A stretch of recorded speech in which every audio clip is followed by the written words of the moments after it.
Update. Over the next few days, the tension in our home reached a boiling point. My wife's attempts at reconciliation felt desperate and insincere, as if she were more afraid of losing our marriage than truly regretting her past actions. Breakfast in bed and heartfelt notes only served as reminders of how far we had fallen from the connection we once had. I maintained my distance, focusing on my emotional well-being and planning my next steps. One evening, as I sat in the living room, I received a call from Anna.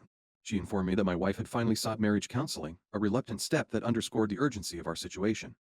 Anna expressed concern for both of us but cautioned me that my wife was only going through the motions. When I confronted my wife about her progress, she admitted that her commitment was half-hearted.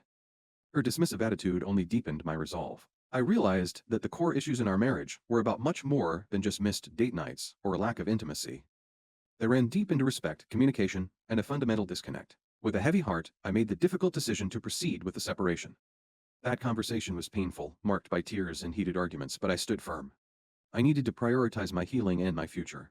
As I began the process of moving forward, my wife finally broke down. In a moment of vulnerability, she apologized, tears streaming down her face. She admitted to taking me for granted and expressed remorse for how she had treated me. She said in a trembling voice that I never wanted to hurt you. I was so caught up in my own world that I didn't see what I was doing to us. Though her words held a weight of sincerity, I knew they came too late. I had already resolved to focus on my own path, seeking counseling to navigate the emotional fallout of our marriage.